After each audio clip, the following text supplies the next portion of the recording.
Okay. Ooh. Yeah. Hold on. Okay, too much. Too much.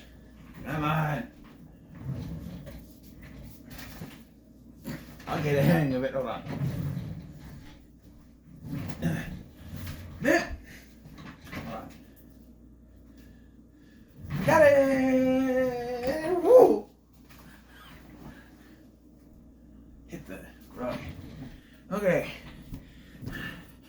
After that, minor cardiac infarction.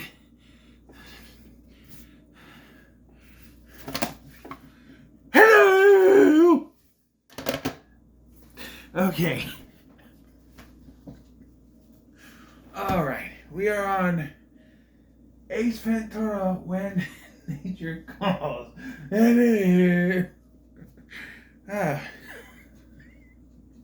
Give me a minute, please. Hello there. I'm Scotty. You're not. And we are looking at Ace Ventura When Nature Calls and Sequel-A-Thon 2. Yes, so notoriously Jim Carrey has said he doesn't do sequels because it feels like, he's doing the role again. He's parodying what he's already done.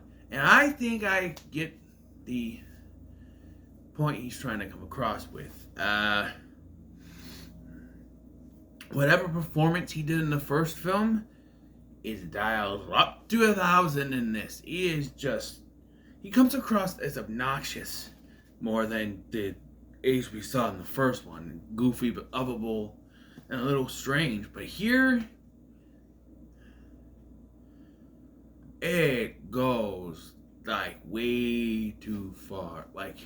There's a scene towards the beginning when I'm trying to explain what's going on and he's making shadow puppets. And the thing, this is supposed to be the exposition and he's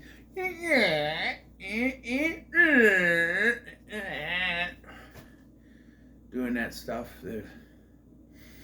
There's a scene where they talk about what he's supposed to rescue, the bat called Shikaka, but he notices when they say Shikaka, they bow, so he constantly keeps saying it or messing with them, saying other words like Chicago, gotcha. And his performance is just dialed up to the top and beyond, it's bursting out of the ceiling, just and out of there. It's almost annoying to a point. Like I said, this is the one I used to watch all the time. I never said it was a good movie. It's just the one that I used to watch all the time because it was on TV all the time.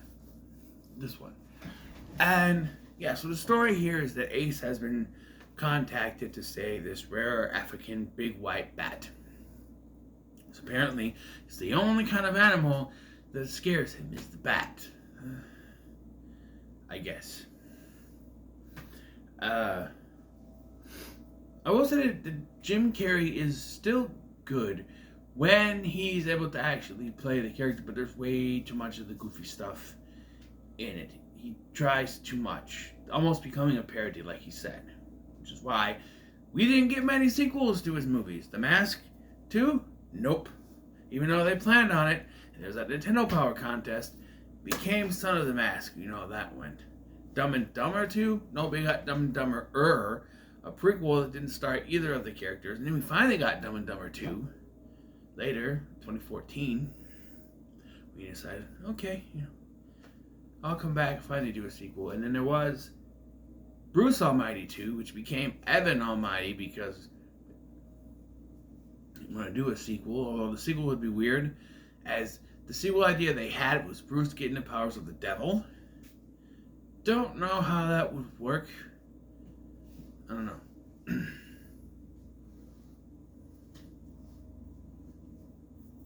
Would be a good idea for a sequel is Bruce. You could do the Moses thing with Bruce.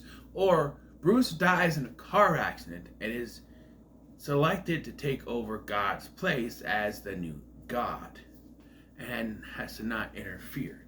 When he finds out that Grace was pregnant and gave birth, and now she's doing this without him, but he can't interfere, and so he's trying to, make things better. But it's becoming, as he's trying to make things better for her and her life, everything else is going to shit. And that's when Morgan Freeman has to come back and he has to learn the lesson. It could be something, And I would actually have an end revealing that Bruce didn't actually die, but was in a coma the entire time. And he actually wakes up just a few months afterwards, and she's still pregnant. Being that God showed him what life would be like if he had died in a car accident. It's just an idea, something I've thought of for a while, obviously, because I came up with that, but it is an idea. You know what I mean? But,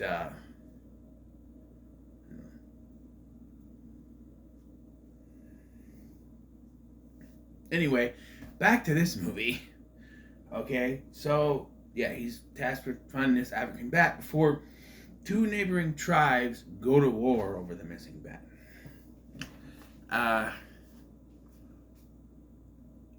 So like I already said about Jim Carrey's performance, he's okay when he's down, but when he gets over the top, it's too over the top.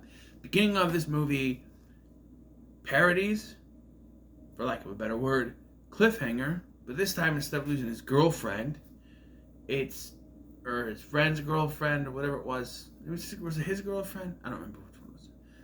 It's a monkey that he's trying to get, or a raccoon that he's trying to get, and it falls. Why is there a raccoon on a cliff? I don't know. It's weird.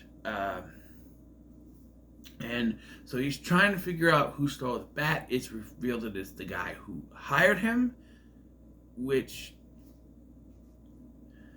they explain it, but I think it's a stupid twist. It's the guy that hired him because he hired Ace to do the investigation, so it would be his alibi. I hired him, I didn't do it. And the guy that's with him, Niece's character, Greenwald, finds out about this and doesn't do anything. He just stands there. He's not in on it. The captain of the police force there, played by Adwale Akinoy Akbaji, is in on it, I guess. But, and of course, he framed, he has to be in on it, I guess. But, Ace is framed for stealing the bat.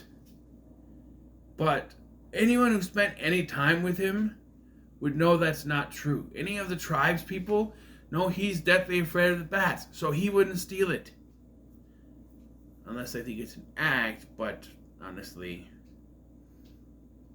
all the weird stuff he does is probably, and everything out there, he's not, hiding anything. But,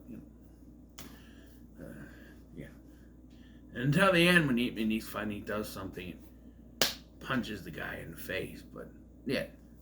We get the most memorable scene from this movie is the rhino scene, where he's stuck in a mechanical rhino, but the air conditioner breaks. So he strips down naked, but that doesn't help. So he tries to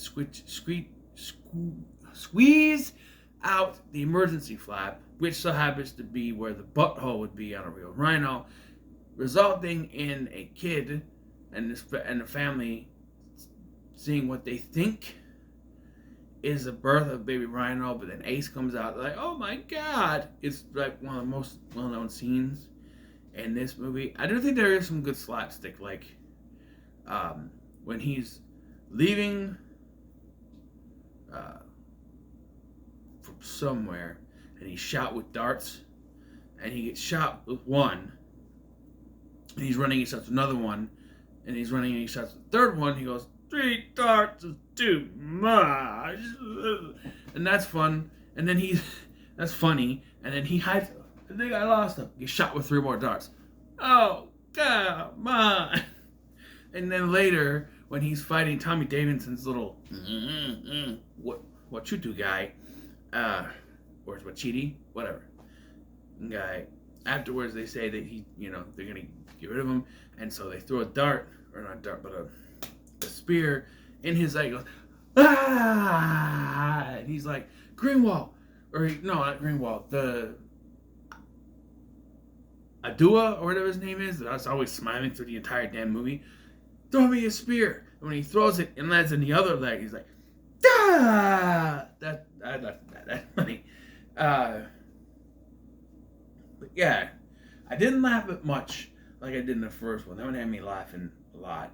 But this one, here and there, most of the time I'm sitting here going, too much. Dial it down. Like really, at the beginning of this, I'm questioning this, going, I liked this one better. Really?